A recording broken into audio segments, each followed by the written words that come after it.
Greetings everybody, it's RPG Grandma, and we're continuing with part 2 of the alignment as it started to appear in Advanced Dungeons & Dragons 1st edition. We were looking at the player's handbook when I stopped the video, and now we are going to pick up with the player's handbook with changing alignment. Let's see what we all would have learned the moment we got this book.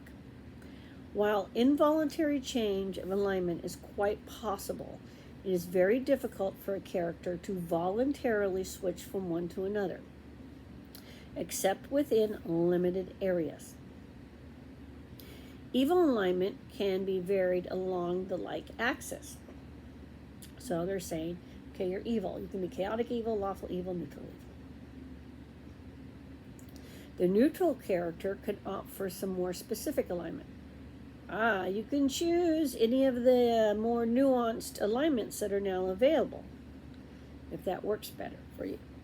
Your referee will probably require certain stringent sacrifices and appropriate acts, possibly a quest as well, for any other voluntary alignment change.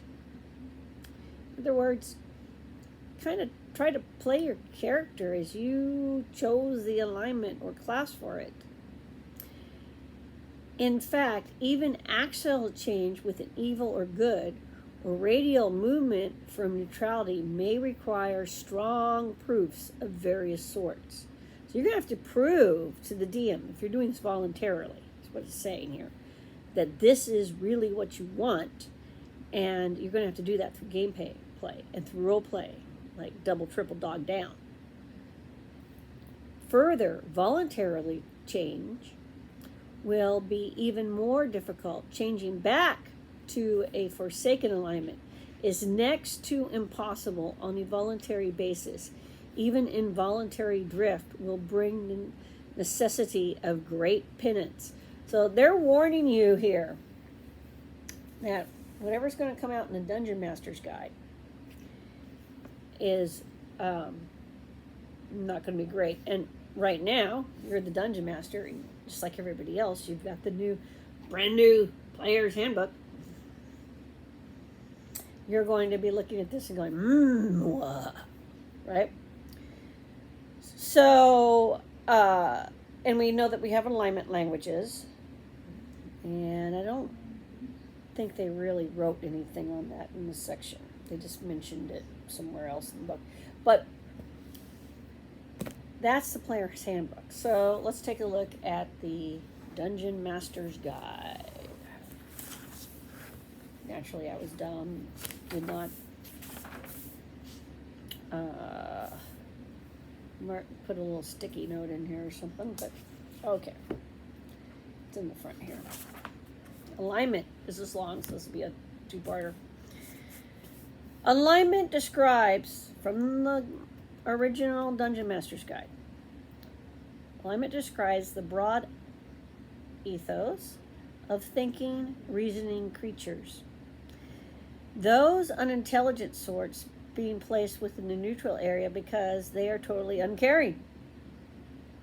Note that alignment does not necessarily dictate religious persuasion, although many religious beliefs will dictate alignment. As explained under alignment languages, this aspect of alignment is not the major consideration. The overall behavior of the character or creature is delineated by alignment.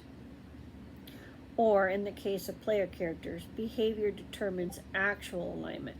Therefore, besides defining the general tendencies of creatures, it also grouped creatures into mutually acceptable or at least non-hostile divisions.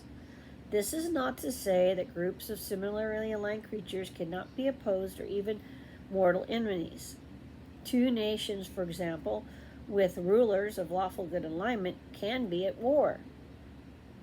Bands of orcs can hate each other, but the former would possibly cease their war to oppose a massive invasion of orcs, just as the latter would make common cause against the lawful good men.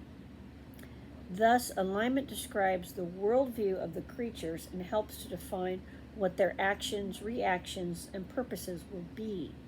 It is likewise cause a player character to choose an ethos which is appropriate to his or her profession, and alignment also aids players in the definition and role approach of their respective game persona, with the usefulness of alignment determined definition of the divisions is necessary. So, for the player, this is supposed to be an aid for you to actually role play your character, give you some guidance, give you some rails, if you will. For the DM, it's a way for you to track, are they kind of doing what they're supposed to be doing, or are they doing the complete opposite every time we play? In other words, is it a one-off behavior, or are they saying they're lawful good, but every time you turn around, they are literally stabbing somebody in the back with their sword and then justifying it to you? That's not lawful good behavior. This is to give guidance. It's also to help you understand why groups that fight each other might suddenly circle the wagons and be like, oh, no, no, no, we will make temporary peace because of these other guys. Then we go back to fighting. This happens all the time in the real world. So it shouldn't really surprise you to see some kind of rules for this. So then we get the major divisions in this book. There are 2 major divisions of 4 opposite points of view. All 4 are not mutually exclusive, although each pair is mutually opposed. This is kind of the deep core philosophy that we're looking at. Law and chaos. The opposition here is between organized groups and individuals. That is, law dictates that order and organization is necessary and desirable, while chaos holds to the opposite view. Law generally supports the group as more important than the individual, while chaos promotes the individual over the group. This is the old Star Trek thing, right? The needs of the many outweigh the needs of the few. The Vulcans, the humans. We believe the needs of the few, the individual, are just as important as the needs of the many. And then that conflict that creates in trying to find the right thing to do for the individuals actually role-playing their characters, the actors, the writers writing the lines. Star Trek, go watch it. Vulcans are law. Humans are rather chaotic. Vulcans find humans exhausting. Okay, so go watch that. Go get the old episodes out. Rewatch it to try to understand law and chaos. How they interact, how they can interact with each other positively, not always at war. How good and neutral and evil. They even have like a whole episode just exploring the concept of good and evil. So the next episode we're going to continue with the Dungeon Master's Guide, and we're going to look at good and evil. And then I'm going to jump forward. I'm going to skip 2E. I don't have 3. And I do have 4, but we're going to skip 4.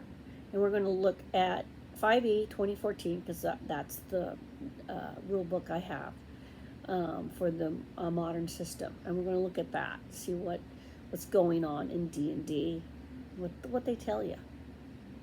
Anyway, have a great day, and see you in the next episode. Bye.